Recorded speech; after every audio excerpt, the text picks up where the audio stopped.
কুকীর্তির সামনে আসতেই টিটোর অবস্থা খারাপ করে দিল কোজাগরি। সম্পূর্ণ জানতে ভিডিওটিতে একটি লাইক করে দেখতে থাকো। কোজাগরি তো আসমানকে তোতাকে নিয়ে এসেছে দোকানে, কারণ 24 ঘন্টা সময় দিয়ে গেছিল ক্লাবের প্রেসিডেন্ট, আর সেই 24 ঘন্টা কেটে গেছে।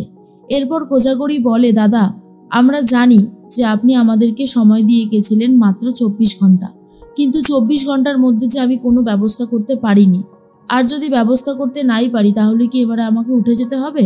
আমি তো বলছি একটা ব্যবস্থা করে জিনিসপত্র যা আছে সব কিছু নিয়ে চলে যাব। কিন্তু প্রেসিডেন্ট তখন বলে, না, আপনাকে যখন বলেছি আজকেই উঠতে হবে তাহলে আপনাকে আজকেই উঠতে হবে, আমি অন্য কোনো কথা শুনবো না। আশা করি বুঝতে পেরেছেন। তখন কোজাগরি বলে, কিন্তু আমি কি করে যাব বলুন তো এখান থেকে উঠে? আমার পক্ষে কি সেটা করা সম্ভব? যদি সম্ভব হতো তাহলে হয়তো আমি সত্যি চলে যেতাম, কিন্তু আমার এই জিনিসপত্র সব কিছু আমি এগুলো কোথায় নিয়ে যাব? আমার পক্ষে তো সম্ভব নয়। তখন প্রেসিডেন্ট বলে, আপনার এই দুঃখের চিন্তা আমি কেন নিতে যাব? আমার পক্ষেও সম্ভব নয়।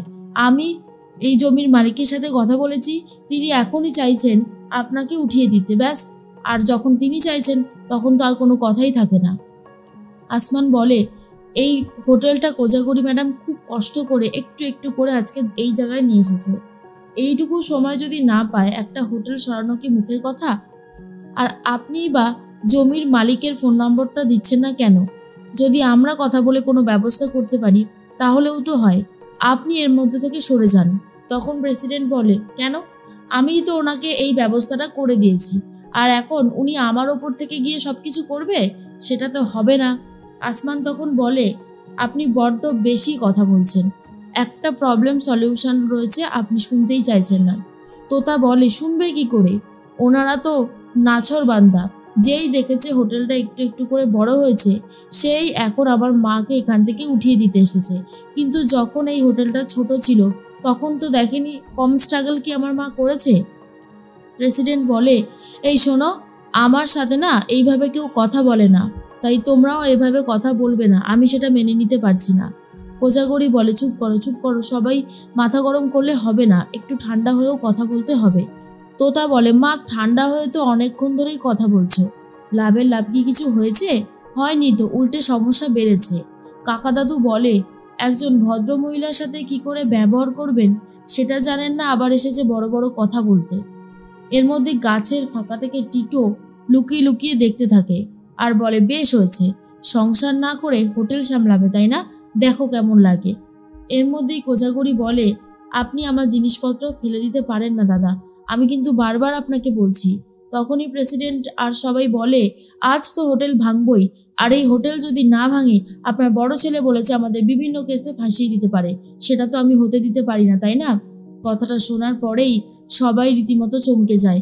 আসমান, কোজাগরি, তোতা, কারোরই মুখে আর কোনো ভাষা নেই। দূর থেকে তোতা দেখে নেয় আর বলে, কিরে তুই দূরে দাঁড়িয়ে আছিস কেন? আয় আয়, সামনে এসে সব কথা বল।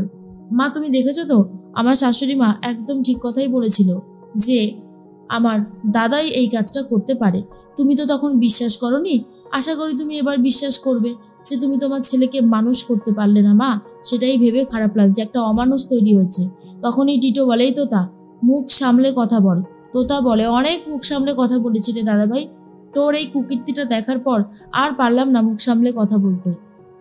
মাকে সবাই মিলে অপমান করছে, খারাপ খারাপ কথা বলছে, তোর খুব ভালো লাগছে বল? কিন্তু এই মাই যে তোকে কষ্ট করে পৃথিবীর আলো দেখিয়েছে, একটু একটু করে বড় করে তুলেছে, মানুষ করেছে, সেইটা আজকে মা হাড়ে হাড়ে টের পাচ্ছে। তখনই তোতার কথা শুনে টিটো বলে, আমি কোনো অন্যায় করিনি, আমি যা করেছি তা বেশ করেছি। কোজাগরি বলে, জানিস তো টিটো, আজ শুধুমাত্র তোকে ক্ষমা করলাম একটাই কারণে, তোর বউয়ের কারণে। তোর বউ কোকো, তোর বউ যদি অন্য কেউ হতো তাও আমি এত মাথা ঘামাতাম না, কিন্তু কোকোকে আমি ভালোবাসি নিজের মেয়ের মতো, তাই তুই যেই কাজটা করেছিস তার জন্য তোকে আমি কোনো শাস্তি দিতে পারছি না। কিন্তু হ্যাঁ, এটা জেনে রাখ, এটাই লাস্ট বার, আমি তোকে লাস্ট বারের জন্য ক্ষমা করে দিলাম, এরপর তোকে আর ক্ষমা করবো না, কারণ তুই যে অন্যায় করেছিস তার কোনো ক্ষমা হয় না রে। আমি আজকে পড়ে যাচ্ছি ঠিকই, কিন্তু এরপর আমি উঠে দাঁড়াবো, আর সেদিন আমি এতটাই স্ট্রং হব যে তোরা আরও 10-15-20 জন আসলেও আমার কিচ্ছু করতে পারবি না। তবে হ্যাঁ, খারাপ তো লাগছেই, দোকানটা নিজের হাতে গড়েছিলাম তো একটু কষ্ট হচ্ছে, আসমান বলে, সত্যি মায়ের কুলাঙ্গার ছেলে। আর এটা শোনার পর প্রচণ্ড রেগে যায় টিটো আর বলে, এই আসমান, এই ভদ্রভাবে কথা বলো। হ্যাঁ। আসমান বলে, কেন? আপনি ভদ্র মানুষ যে আপনার সাথে ভদ্রভাবে কথা বলবো? আপনি তো ভদ্র না, তাই আপনার সাথে ভদ্রভাবে কথাও বলতে পারবো না। টিটো সেখান থেকে চলে যায়। আর তার মধ্যেই ক্লাবের প্রেসিডেন্ট দলবল নিয়ে এসে কোজাগরি সমস্ত জিনিসপত্রগুলো ছুঁড়ে ছুঁড়ে ফেলে দেয়, যা দেখার পর কোজাগরির চোখ থেকে জল পড়তে থাকে। কোজাগরি বিশ্বাস করে, হোটেল আমি একটা খুলবই আর নিজের ভিত স্ট্রং করব। সেদিন আমাকে আর কেউ এইভাবে উৎখাত করতে পারবে না।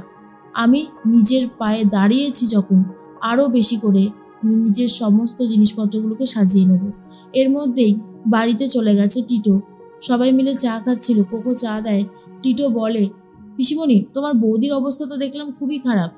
রাস্তায় ওই ক্লাবের প্রেসিডেন্ট আছে না, সমস্ত জিনিসপত্রগুলো হোটেলে ছুঁড়ে ছুঁড়ে ফেলে দিচ্ছে।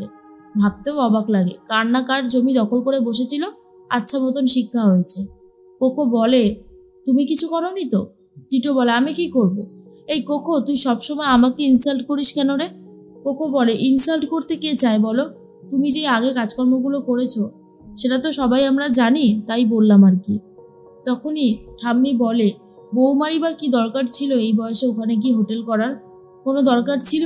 অনুশ্রী বলে, আচ্ছা মা, কেউ যদি নিজের একটা আইডেন্টিটি গড়ে তুলতে চায় তাহলে ক্ষতি কি আছে বলো তো? বৌদি যদি এই বয়সে এসে সেটা পারে, তাহলে কি তোমাদের হিংসা হচ্ছে? এখন তো আমার সেটাই মনে হয়। দেখো মা, আমি তোমার নিজের পেটের মেয়ে ঠিকই, কিন্তু সত্যি বলতে আমি কখনো ভয় পাইনি আর আজও পাই না। তখনই টিটো বলে, তোতাও এসেছে দেখলাম, তা পিসিমণি, তোতার সাথে তোমার কথা হয় না ফোনে? পিসিমণি বলে, তোতার সাথে কথা বললে আমার দাদাভাই রাগ করবে, তাই আমি ওর সাথে কথা বলি না। তখন উদ্দালক বসু বলে, কিন্তু আমি যে তোকে বারণ করিনি অনুশ্রী, ইনফ্যাক্ট আমি কাউকেই বারণ করিনি। আমার সাথে তোতার সম্পর্ক নেই বলে আমি যে তোদের সাথেও সম্পর্ক রাখতে বারণ করে দেব তেমনটা তো না। তোরা চাইলে রাখতেই পারিস, আমার মানবিমানটা হয়েছে বলে আমি রাখি না। টিটো বলে, বাবা তুমি চিন্তা করো না, ওই একদিন আসবেই ও এই বাড়িতে, দেখোখানে। তখন কোকো বলে, শুনলাম আসমান তো চাকরি পেয়ে গেছে। আসমান একটা ভালো কলেজে চাকরি পেয়েছে। এবার তুমি কি বলবে যে ও টুকলি করে চাকরি পেয়েছে? যদি ও টুকলি করেই চাকরিটা পেয়ে থাকে, তাহলে তো এরকম টুকলি করে আরো অনেকেই চাকরি পেয়েছে, তাই না? সেটা তুমিও হতে পারো। এরপর টিটোর গায়ে লাগে কথাটা আর বলে, শোন কোকো, সব সময় আমাকে এভাবে ইনসাল্ট করবি না, তোকে বারণ করেছি, কিন্তু তুই কোনো কথাই তো শুনতে চাস না। কোকো বলে, আর তুমি যে আসমানকে, কাকিমাকে, তোতাকে, সবাইকে একসাথে অপমান করছো, সেই বেলা আমি কিছু বলতে পারি না, তাই না? শোনো, যেটা করছো খুবই খারাপ করছো, এমনটা করো না, এমনটা মেনে নেওয়া যায় না। কাকিমা খুব ভালো একজন মানুষ, তার সাথে অন্যায় করছো আর এর শাস্তি তুমি একদিন পাবেই।